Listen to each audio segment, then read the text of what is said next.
Esse trabalho foi proposto pelo docente Ernesto Massa, do curso Sistema de Informações do Campus 1, UNEB, Salvador.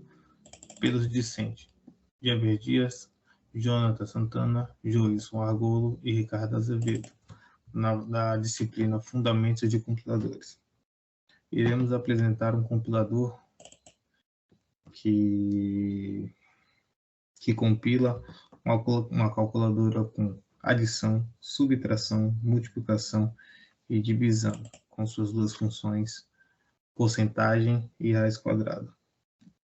Primeiramente, eu vou explicar as compilações certas e as compilações erradas, onde ele indica onde tem um erro e ele indica se a compilação está certa ou errada, para depois explicar o código. Primeiramente, 1 mais 1. Note que ele imprime a parser table, onde ele mostra o ID, a operação digitada, a operação desejada e o ID, onde ele mostra o tipo, ID, e o valor que contém nesse ID. O tipo, operação e o valor que contém, mais. E se a gramática está certa e o fim da compilação. Vou colocar outro teste certo. Vou colocar alguns certos.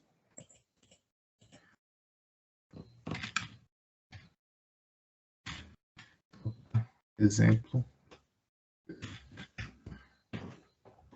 Ele vai armazenar o ID 9, a operação mais, na nossa parser table. Depois ele indica o tipo e o valor, e se a gramática está certa. Nesse caso está certo. Agora eu vou colocar com funções especiais. Note que ele, na nossa parser table, ele adicionou a nossa função especial, raiz, e o nosso ID e o tipo. Porcentagem 7, a mesma coisa.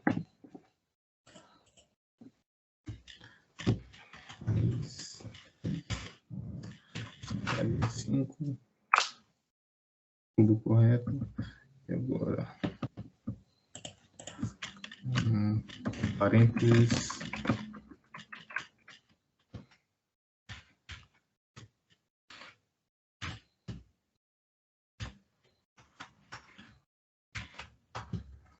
Aí, ele armazenou no nosso ID o parênteses, o 2, parênteses fechado, o mais, a raiz quadrada, o ID 3, a operação menos, o ID 9, a operação multiplicação, tudo aqui indicando que a nossa gramática está correta.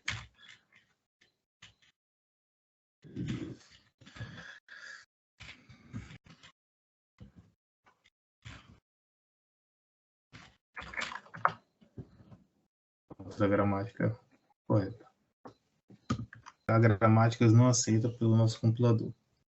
Quando vem duas funções especiais, ele vai acrescentar na parser table, indicar o tipo e mostrar o erro. Após a operação especial, deve vir um número. Como veio duas operações especiais, ele indicou o erro. Às vezes uma coisa a gente colocar uma operação especial, uma operação ID. Ele vai indicar que após vir uma operação especial, tem que vir um número e não uma operação. A porcentagem mais também, é o mesmo erro. Se eu colocar numeral ID mais operação, ele também indica que depois da numeração, depois do número, não pode vir duas operações. Ele indicou eu e indicou o fim do compilador. O mesmo acontece com parênteses. Vou fazer de novo, aqui, deu um errozinho aqui. Se eu colocar dois parênteses, ele indica o erro, ele acrescenta na parser table, mostra o seu tipo e o seu valor e acrescenta qual é o seu erro. E se eu colocar uma função especial, um ID e duas operações, ele também vai indicar um erro, porque não pode vir duas operações. O mesmo acontece se as duas operações vierem na frente. Também não pode vir duas operações, ele indica qual o erro, mesmo acrescentando na parser table. A primeira etapa do analisador léxico, também conhecida como leitura ou digitação, tem o objetivo de identificar as unidades léxicas ou lexemas que compõem o compilador. O analisador léxico lê todos os caracteres digitados, lê todos os caracteres do programa fonte, no caso, que é o que a gente vai digitar, e verifica se ele pertence ao alfabeto da linguagem. Caso um caractere não pertence ao alfabeto da linguagem, ele deve gerar um erro léxico. Pronto. No caso aqui no nosso analisador léxico, a variável texto vai receber tudo que foi digitado. Essa funçãozinha aqui, replace, como uma calculadora não tem espaço, se por acaso a gente digitar espaço, ela vai substituir o espaço por nada. Aqui vai printar, só vai printar o que é a parser table. Essa variável aqui vai receber uma lista. A variável operações recebe uma lista com mais, menos, vezes e divisão, que são nossos lexemas. As operações especiais do nosso compilador, que tem porcentagem raiz quadrada. Os IDs, que é de 0 a 9. Os parênteses. E a variável toLista recebe uma função de lista que cria um objeto de lista que vai ser imprimido. Quando entra na estrutura de repetição for, tem um contador na variável texto. O que isso quer dizer? Se quando entrar um ID, ele vai acrescentar na variável tipo e vai contar o próximo. Entrou uma operação, vai acrescentar na variável tipo e entra o próximo. Entrou outra operação, que aí vai dar um erro léxico, um erro sintático, vai acrescentar na nossa parser table. Isso ocorre com as operações especiais e os parênteses. Aqui vai imprimir a nossa parser table, que foi armazenada no tipo, e vai sendo imprimida até o seu tudo que tem nela. Se é uma operação, se é um ID, que é essa parte aqui que eu mostrei. Deixa eu ver se dá para mostrar aqui agora. Stop. Que é essa parte aqui. Imprime e mostra tudo. E agora o outro vai explicar, um colega meu vai explicar o análise sintático. Boa tarde, equipe. Boa tarde, professor. Eu sou Ricardo Azevedo. Eu vou explicar agora a etapa de análise sintática do nosso trabalho de compiladores, que era produzir um compilador para uma calculadora com algumas funções especiais. Eu vou pegar parte do analisador léxico aqui para explicar a questão de código e depois eu vou explicar só a questão da análise sintática. Como o Jever já passou pela parte do sintático, ou pela parte do léxico, eu vou ser o mais breve possível nessa etapa aqui. Eu vou pegar só o que eu preciso para explicar o funcionamento de análise sintática. Como a gente sabe, e isso é ensinado também na língua portuguesa, a análise sintática nada mais é do que analisar se as classes de palavras estão ordenadas em suas posições corretas. Então, a primeira etapa é capturar quais são as classes de palavras que estão colocadas no nosso texto, né? A gente vai realizar a compilação sobre um texto, a priori. Então, a equipe resolveu separar em 4 categorias diferentes de classes de palavras dentro do nosso compilador de uma calculadora. O tipo ID, que vai representar os números, como estava na definição da gramática, né? Então nós trouxemos para cá a definição da gramática. O tipo operação, que vai destacar as operações de soma, subtração, as quatro operações básicas, operações especiais, que foram as que nós inserimos aqui, que no caso são módulo e raiz, e os parênteses. A gente colocou os parênteses como uma classe específica de palavras mesmo. Quando se faz a análise léxica, a gente verifica meramente a parte escrita, se está tudo escrito corretamente. Quando passamos para a parte sintática, aí nós utilizamos a questão da nossa tabela de first follow. Aqui que ela se faz mais útil. Por quê?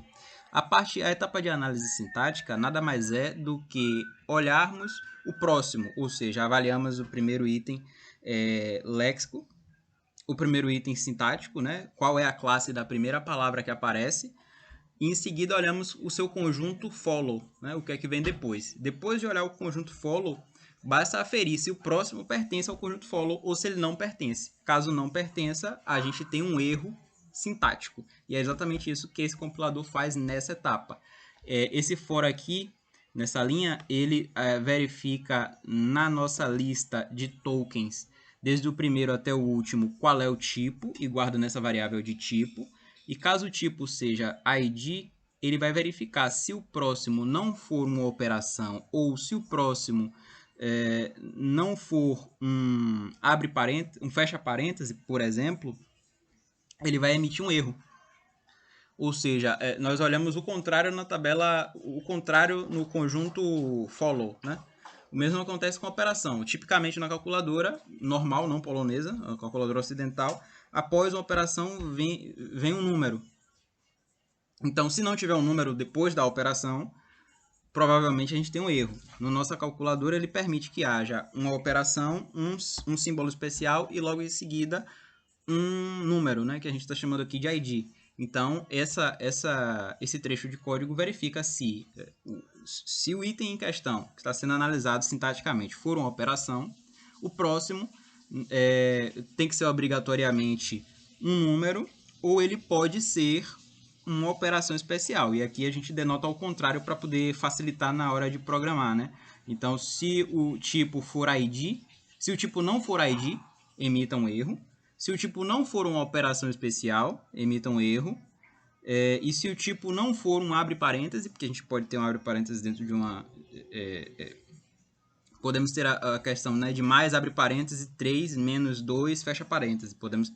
Admitimos essa possibilidade. Então, se não for um abre parêntese, ele vai emitir um erro. Então, vamos aqui forçar um erro desse, né?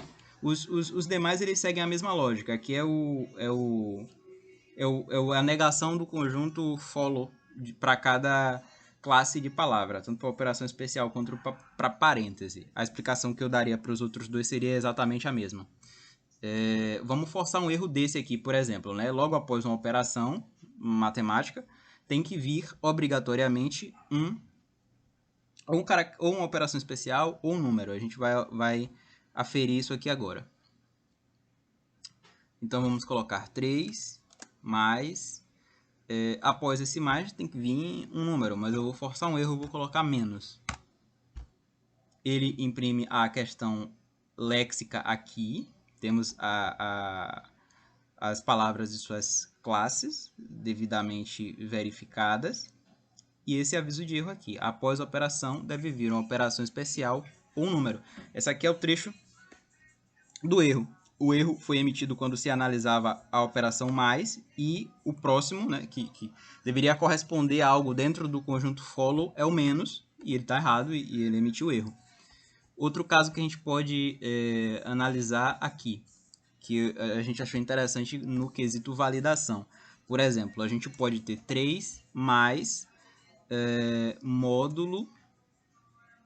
Aliás, não, essa operação não é uma operação de módulo, é uma outra operação. Eu que estou com um vício de programação na mente. Pronto, essa análise aqui passou. Por quê? Porque logo depois do mais, a gente tem um símbolo especial, o que é permitido, e após o símbolo especial é permitido um número, que a gente aqui dentro está chamando de ID. Então ele passa corretamente. Essa foi a explicação da parte sintática do nosso analisador sintático. Ele ficou bem pequeno, bem simples, é uma gramática com só 4 classes de palavras. Então acho que ficou bem simples, intuitivo, bem compreensivo para questão didática.